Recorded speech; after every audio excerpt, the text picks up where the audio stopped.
The origins of the Indus civilization is still steeped in mystery. While some say that they were nomads who came from Africa some 40,000 years ago and settled here as they found green pastures and fertile land, others say that the people of this civilization were indigenous. As regards their culture, some say that it was the colony of some Western empire, while others say that they were indeed indigenous. Perhaps this controversy will continue for some more time to come, but no one can deny that the Indus civilization had spread across a wide terrain. In our last program, we had discussed the extent and nomenclature of this civilization. We had also examined the origin of Indus civilization. In this program, we shall see the characteristics or the morphology of some of the centers of the Indus civilization. A morphological study of the sites of Mohenjo Daro and Harappa provide the best examples of the unique pattern of structures of the Indus cities.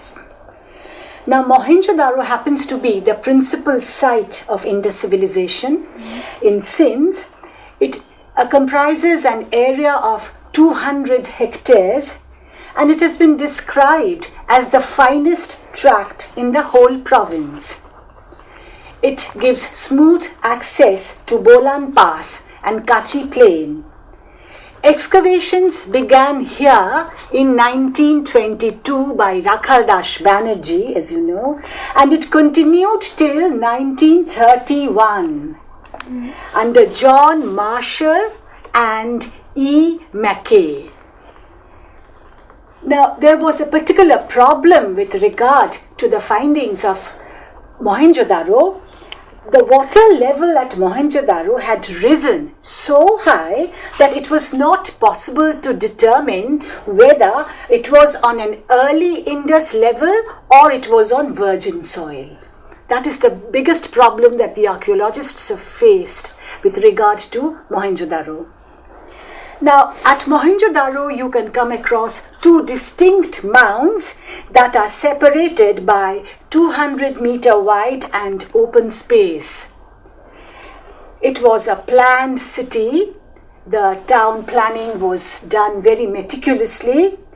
And there is on the one hand the Acropolis or citadel, which is built upon a high platform of clay.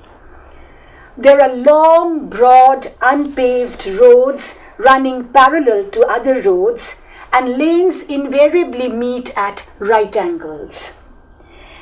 Buildings are made of mud bricks, but they are raised on fire brick foundation walls.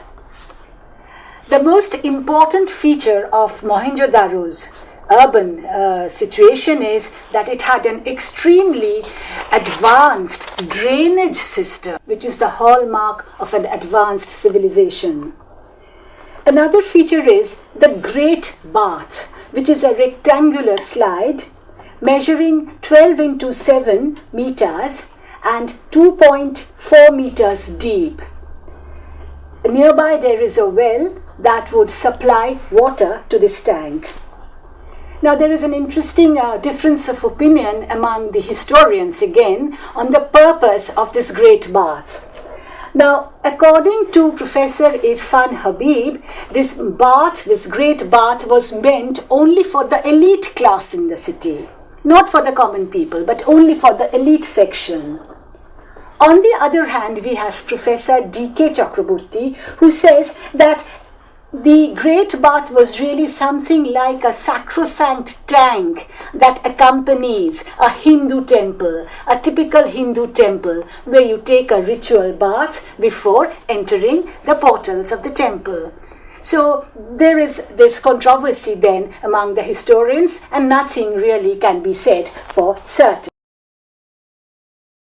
Close to the Great Bath, there was a granary. Possibly it was a granary, and it has been interpreted universally by all the scholars that this was a granary, and this whole area is called the granary complex, right? And In fact, Professor D.K. Chakraborty also feels that this is the best explanation possible for this complex. Apart from this, there is a large pillared hall, and it has also again received different interpretations from historians. It has been interpreted as sometimes as an assembly hall, something like a town hall or an assembly hall, and sometimes as a market hall also. Its extent is 750 square meters. Now, all in all, there are about 2,000 to 3,000 houses in Mohenjo Daro, and as many as 700 wells have been discovered. The structure of this well is oval. It was used either to fill water in the Great Bath or as a private well. This people leaf-shaped well may have been some significance to its builder. Whatever it be, today people look into these wells in bemused wonder. Maybe they hide within them secrets that are yet to be known. Excavations have left the walls of the well exposed. Mohenjo Daro indeed was a city that was built according to a plan.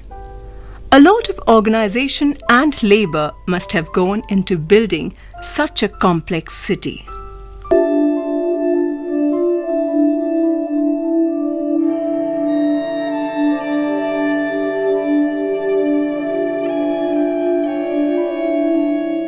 Welcome to Harappa. This is an artist's rendition of how Harappa would have been a few millennia ago. Sir Alexander Cunningham first excavated this site in 1872-73. That, however, was not an archaeological excavation. He was removing ballast for the railway lines. The most important thing that he treasured was this seal.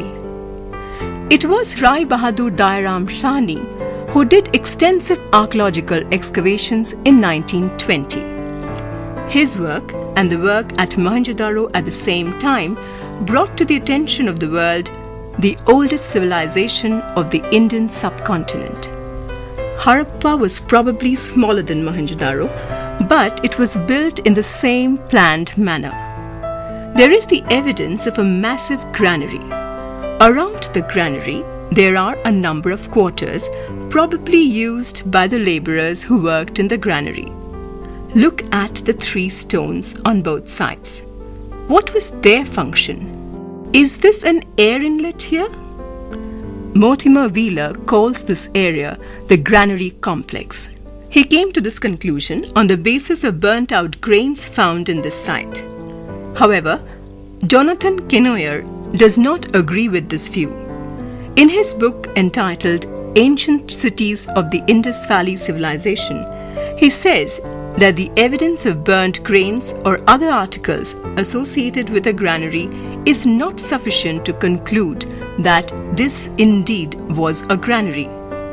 Then, what was this site? He of course does not state what it could be, but he is against this idea of calling it a granary complex. Ma'am, will you please repeat the year of publishing his book? He published his book in 1998. Right.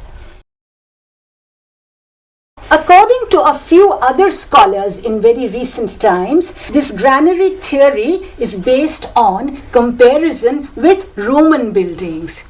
Now they point out it simply came to be called a granary because the Roman granaries also looked like this. And but they rightly pointed out maybe that there are no parallels of such buildings in South Asian history. So can we really call this a granary? So there again we find a debate is being built up around this question. Now, unfortunately, most of the citadel buildings of Harappa are now destroyed. In fact, Harappa is much more destroyed than Mohenjo Daro is. And the lower town, however, offers some important sites. And the lower town had a boundary wall of mud bricks. It contained a large number of wells. It also showed a very highly advanced drainage system, and there were drains that coming out of the buildings that connected to the street drains. So the town planning of Mohenjo Daro and Harappa were typically the same.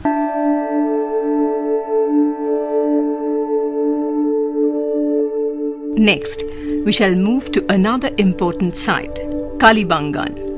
It was built on the banks of a river called Ghagar, but it is no more there. It has now dried up. What is significant in Kalibangan is the discovery of these spots, considered to be fire altars. This is a ploughed field, the first of its kind in the history of civilization.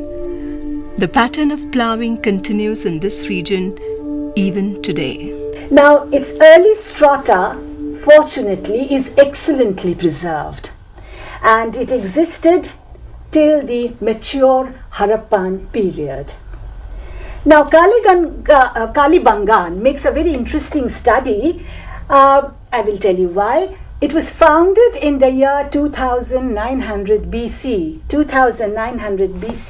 and it was a 750 feet long planned city in rectangular shape, and it used adobe brick. You know what adobe brick is? That is white clay, right? So it mainly used adobe brick. Now, but suddenly, from 2650 BC, Kalibangan was abandoned by its inhabitants for reasons that are still not known to the historian. It was suddenly evacuated, suddenly abandoned. And 50 or 100 years later, we cannot be very certain, the place began to be reconstructed. It was built again after between somewhere about 50 to 100 years, and this time the pattern began to resemble very much that exists in Mohenjo Daro and Harappa. In other words, it seems that after the evacuation in 2650 BC, when it was rebuilt again after about 100 years, the town planning followed the same lines that exist in Mohenjo Daro and Harappa. So one can surmise that it was coming greatly under the influence of Mohenjo Daro. Now, there might have been a regular war. We are not certain about that. And but somehow it came under complete domination of Mohenjo Daro, and Kalibangan survived till as late as 1800 BC, 1800 BC, when the Ghagar river completely dried up and the city lost its agricultural base. So this was what happened to Kalibangan. It disappeared once, but it was reconstructed, and when it was reconstructed, it followed the lines of Mohenjo Daro.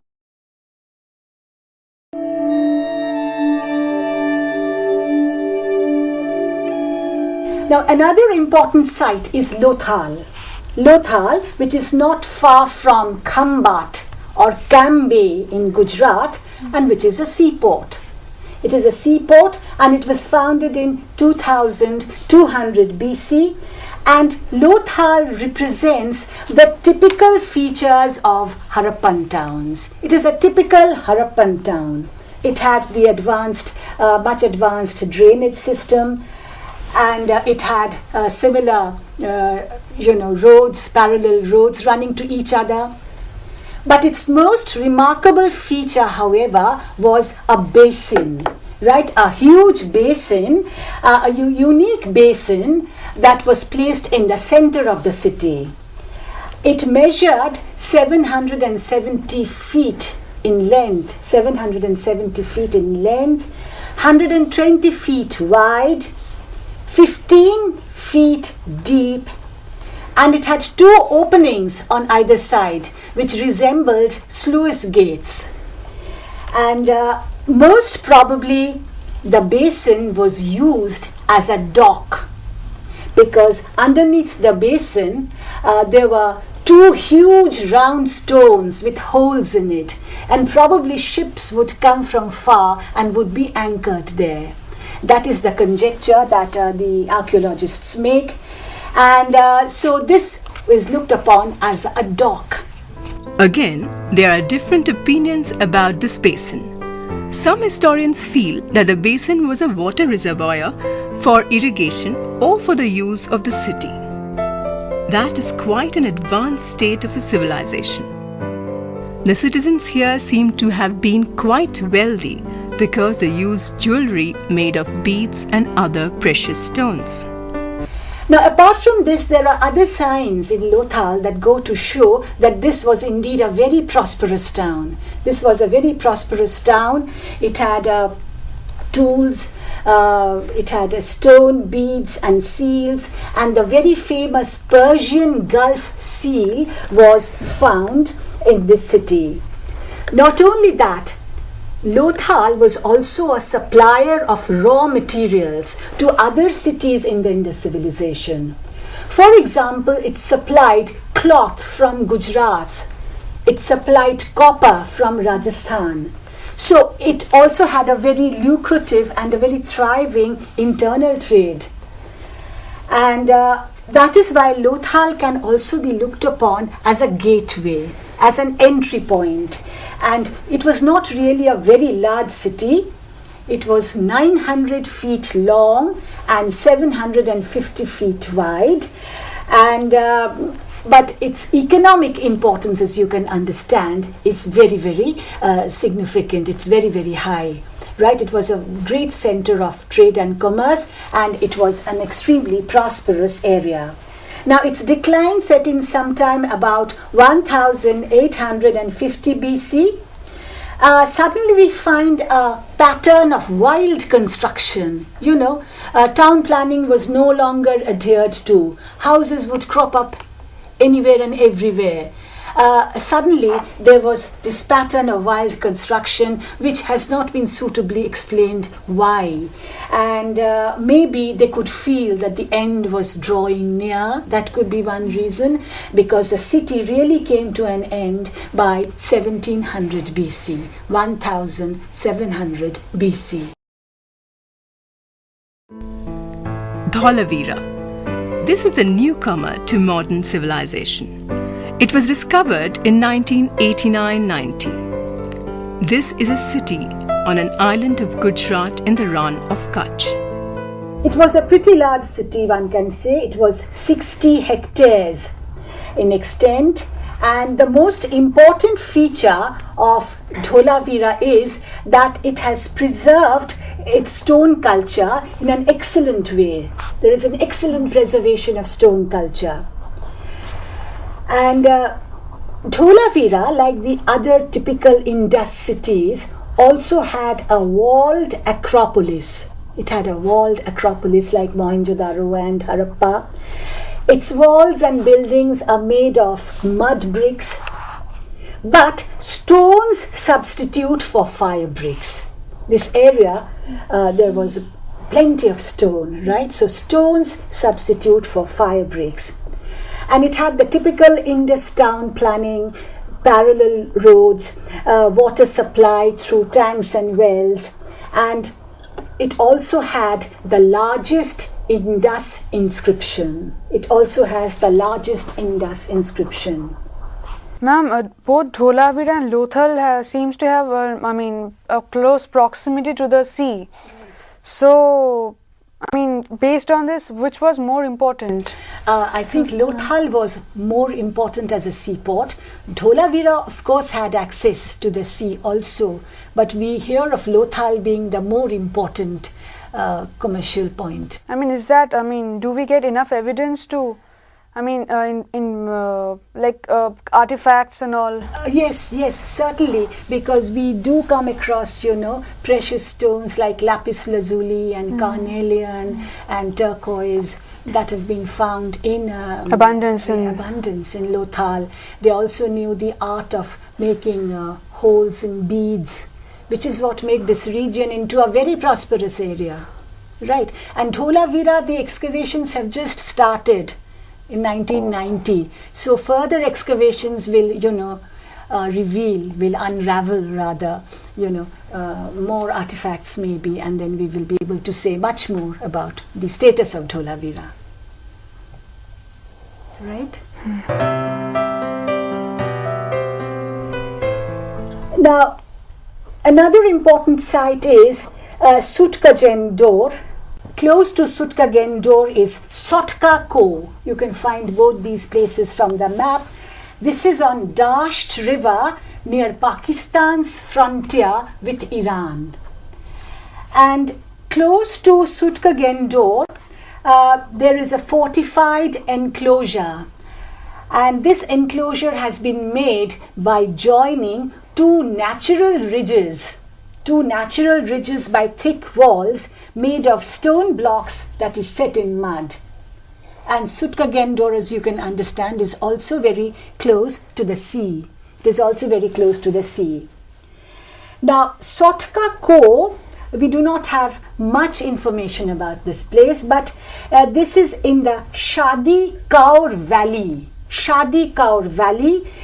It remains largely unexcavated, but to a large extent it resembles Sutkajen Dor. But maybe in future we will find more information about this. To conclude, we should ask, I think, what does the foregoing analysis of these different sites in the Indus civilization lead us to surmise? Now, in the first place, I think, as far as the distribution of sites is concerned, we find that they're all well integrated.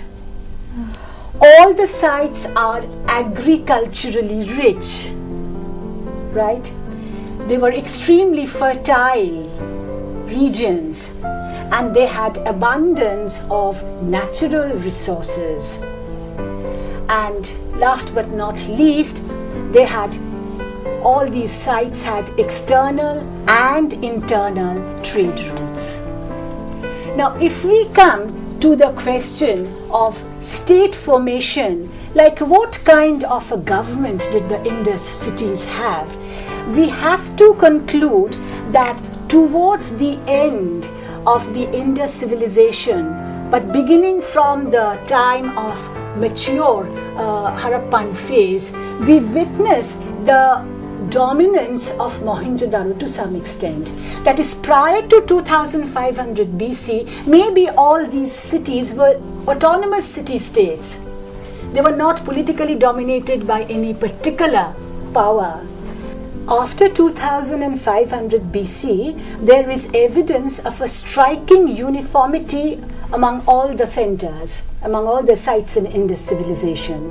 Now, this may have been achieved by wars and conquests, but the sudden decline of early Kalibangan in 2550 BC and its reconstruction in the uniform Harappan style about 50 to 100 years later seem to point to this direction. Now, Lothal and several other settlements which have been discovered in recent years can also be traced to the mature Harappan phase of rapid expansion and uniform reconstruction. So we can say, I think, that in all probability there was an Indus empire with Mohenjo Daro as the capital. In fact, historians Hermann Kulke and Dietmar Rothermund think that, I quote, a new phase of imperial state formation in South Asia.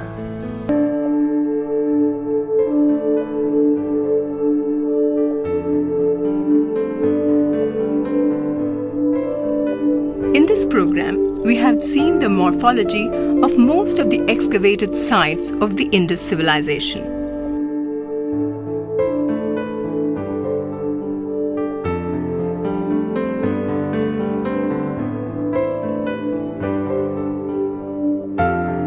Obviously, there are differences of opinion regarding some areas which can only be resolved with more scientific study of the artifacts.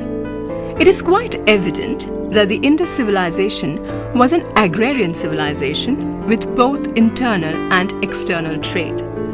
In the early stages, the different cities such as Harappa, Mohenjo Daro, Dholavira, Kalibangan were perhaps independent city-states. Gradually, Mohenjo Daro seems to emerge as the dominant power. This is clear by the fact that Kalibangan had one architectural style prior to 2500 BC. This style seems to have been abandoned all of a sudden. The city was rebuilt again after a century or so. Now the structures resemble that of Mohenjo Daro. Was there a war with Mohenjo Daro in which Kalibangan was destroyed and rebuilt by the rulers of Mohenjo Daro later? All these are conjectures. More research and analysis of the artifacts will shed light on the situation, and perhaps one day the mist will clear from the face of Indus civilization.